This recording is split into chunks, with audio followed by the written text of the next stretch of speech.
Hoy iniciaremos una serie de meditaciones sobre la epístola del apóstol Pablo a Filemón. Esta es una carta diferente a las otras porque esta es una carta más personalizada, enviada directamente a Filemón con propósitos bien definidos. Y en su presentación el apóstol Pablo habla de sí. Quiero leer el versículo 1 y 2 de Filemón y dice así: Pablo, prisionero de Jesucristo, y el hermano Timoteo, al amado Filemón, colaborador nuestro, y a la amada hermana Apia, y a Arquipo, nuestro compañero de milicia, y a la iglesia que está en tu casa. El apóstol Pablo se presenta como prisionero de Jesucristo.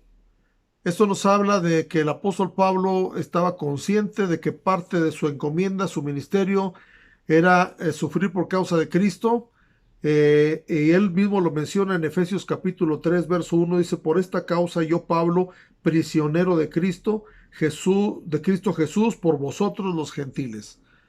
La encomienda del apóstol Pablo era llevar el evangelio a los gentiles, y parte del proceso era sufrir por causa de Cristo.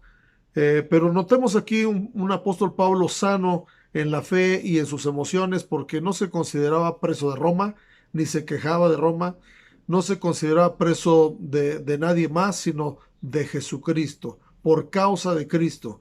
Así que es muy importante que desde ese lugar envía esta carta a Filemón para hacerle saber algunas cosas muy importantes que vamos a estar estudiando sobre esta carta. Pero también dice que estaba con él el hermano Timoteo, que era su hijo en la fe. Y bueno, desde la cárcel, él escribe esta carta junto con Timoteo. Se la dirige a Filemón. Dice: al amado Filemón, colaborador nuestro, colaborador nuestro. Filemón era un ciudadano romano que tenía una posición económica acomodada, vivía en Colosas, pero había conocido el Evangelio de Jesucristo, y junto con su esposa y su hijo tenían una iglesia en casa.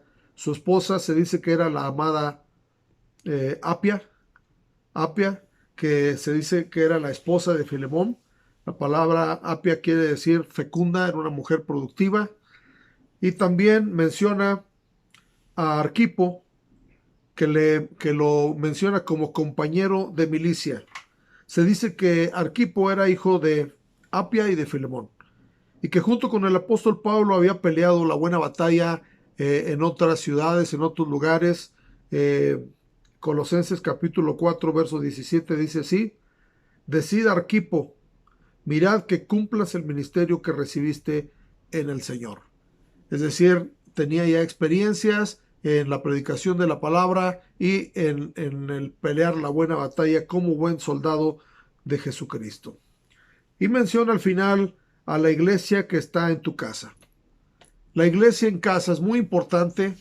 Desde la fundación de la iglesia primitiva, la iglesia no solamente predicaba en el templo, sino por las casas.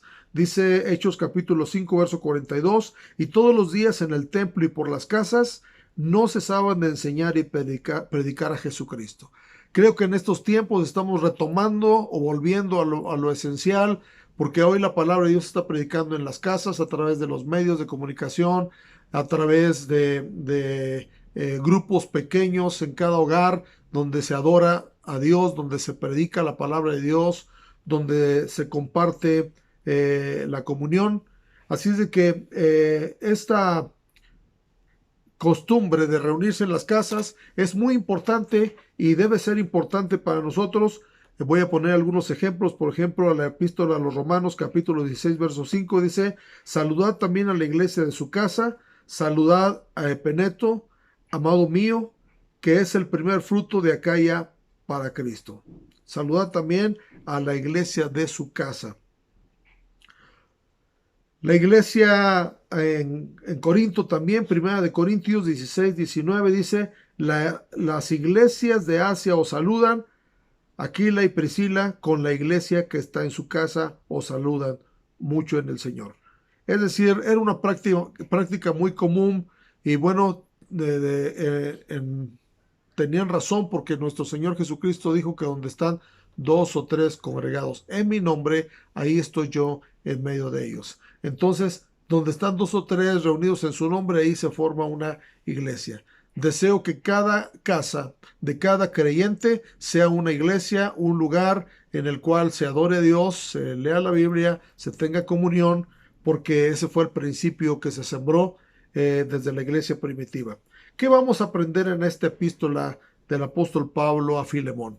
Vamos a aprender a considerar la dignidad humana como algo muy importante del Evangelio, pero también la importancia del deber de extender misericordia y perdón a otras personas cuando hemos conocido a Jesucristo. Esta básicamente es una carta de amor que puede perdonar a gente que nos defrauda, a gente que nos ha hecho daño. Cuando recibimos a Jesucristo en el corazón, nuestra perspectiva debe cambiar y debemos de demostrar de una forma tangible, de una forma genuina, el amor de Dios que está en nosotros. Será muy interesante meditar en esta epístola. Les invitamos a seguirnos en estas meditaciones. Que Dios les bendiga.